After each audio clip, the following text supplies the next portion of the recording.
This is Real News Media TV, coverage you can trust. Please like, share, subscribe, and hit the notification bell. Select all for daily news updates. Good afternoon, my Real News Media TV family. Welcome back to the channel for another news update for August 3, 2023. And in the news this afternoon, UK fugitive assumed a fake identity in Jamaica. United Kingdom fugitive Stacia Scott, who was sentenced to 13 years for manslaughter on Tuesday after he was held in Jamaica, lived on the island under an assumed name, Dwayne Romario McGivan. The findings were reportedly revealed in court documents at the sentencing hearing. Scott, who was charged with the 2019 murder of his friend Justin Bello, 38, pleaded guilty to the lesser charge of manslaughter and perverting the course of justice. British journalist Chris Summers of Total Crime UK, who was in the Old Bailey courtroom in London, said it was a very dramatic sitting. The news first reported last December that Scott might have been hiding in Jamaica after his girlfriend revealed during the trial that she sent her kids to the Caribbean island to visit him.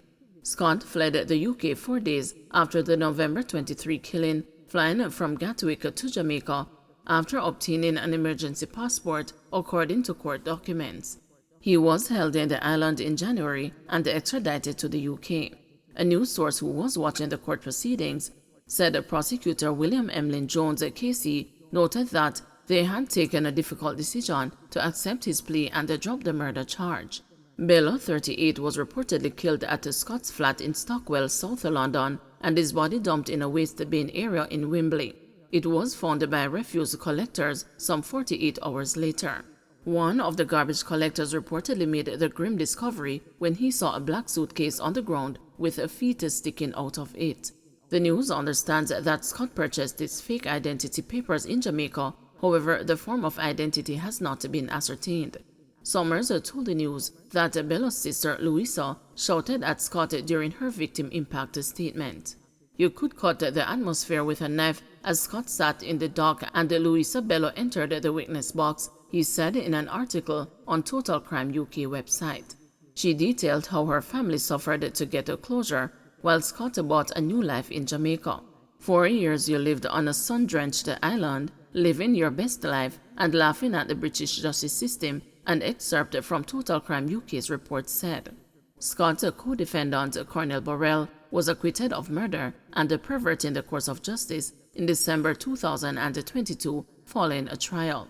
Scott's father Oliver Scott, 53, Cecilia Bruce Annan, and Christopher Hatton were convicted of perverting the course of justice. The senior Scott was jailed for 6 years, as was Hatton. Bruce Annan got 4.5 years. Scott's girlfriend Susan John, 40, a criminal law solicitor, and his brother Paris Bell McKay, 28, were cleared of conspiracy to pervert the course of justice. Scott reportedly can be released from prison after 10 years on good behavior conditions. He is among several international fugitives captured in Jamaica in the last 2 years. Traveler hits a customs officer on her breast. A customs officer was struck on her breast by a cell phone that was flung at her by a correctional officer. The accused man, Colin Mackenzie, who is a foreigner, allegedly threw his cell phone at the customs officer after he was barred from boarding his flight to return home to the United States of America. The incident allegedly took place at the Norman Manley International Airport in Kingston. Mackenzie has been charged with assault occasioning actual bodily harm. The allegations are that on April 6, Mackenzie was booked for a JetBlue flight to return to the USA. It is alleged that he arrived at the airport late and missed his boarding time and was barred from checking into the flight. He started behaving boisterously and was taken from the boarding line by the complainant. Mackenzie, it is alleged, used his cell phone to hit the complainant in her chest regions. When he appeared in the Kingston and the St. Andrew Parish Court yesterday, Mackenzie, through his attorney at law Orville Morgan, pleaded guilty to the charges. His lawyer also expressed a desire to have the matter disposed of expeditiously. However, at the time when the matter was being mentioned before Senior Parish Judge Lauren Cole Montague, the complainant was not present in court. The matter was briefly adjourned, but not before Morgan argued that her absence was an indication that she is not interested in the case. He also said that she has not presented a medical certificate to support her claim that she was injured.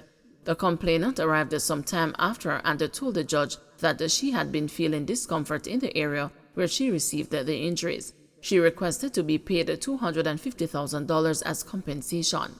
Mackenzie's lawyer had already left, and the Judge Cole Montague decided to adjourn the matter until October 12. Judge orders warrant for one-legged man. A senior parish judge yesterday ordered a warrant for a one-legged man who allegedly assaulted his relative. The man, Damien White, has not appeared in the Kingston and the St. Andrew Parish Court since the matter was first listed last month. Yesterday, when he was expected to attend, the complainant shared with Senior Parish Judge Lauren Cole Montague that White is not able to walk due to his physical disability, hence his absence from court proceedings. But further probing by the senior jurist revealed that the accused can hop about. How dare you come to court and be dishonest in the way you have done, to give the impression that the man cannot move around? There's a lot that goes into bringing a matter before the court, and for you to come before in the manner that you have is the utmost disrespect, Judge Cole Montague said. The allegations are that on July 12 at 4:30 p.m., the complainant was at home when she scolded her niece, White's daughter. Shortly after, White held the complainant from behind in her head and the chest and began pulling and pushing her. He then picked up a shovel and walked towards the complainant, gesturing to hit her with the tool. The tool was taken from White by another relative. White was taken into custody at the Almontown police station and reportedly resisted being arrested. He was later charged with assault occasioning actual bodily harm, assaulting a constable, resisting arrest, and disorderly conduct. This is the same man where you say can't come to court? Him need to come court. I want to see him hop out for this one because him reach station, so him fi reach court too. Let me sign the warrant right now, the jurist scolded further. A date was not set for the matter to be mentioned, as the matter will be placed before the court upon the execution of the warrant. Cocaine found in ceiling of ex-con's house. A convicted felon has found himself in legal woes again after his house was searched and almost 5 ounces of cocaine, along with more than $1 million in cash, were found hidden in his ceiling.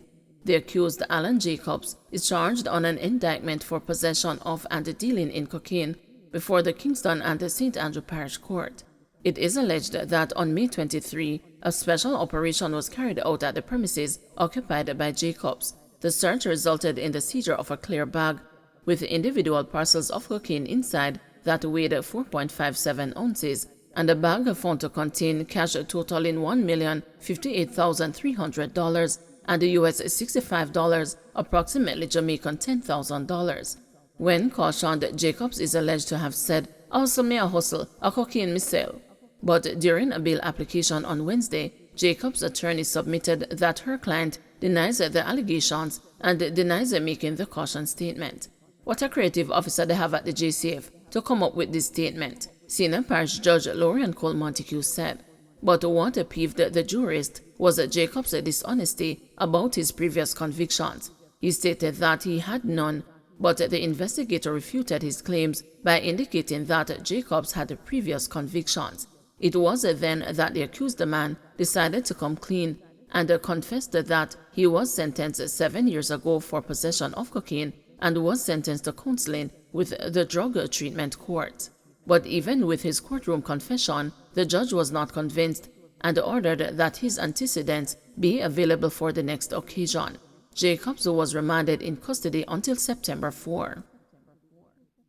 Don't forget to like, share, subscribe, and hit the notification bell. Select all for daily news updates.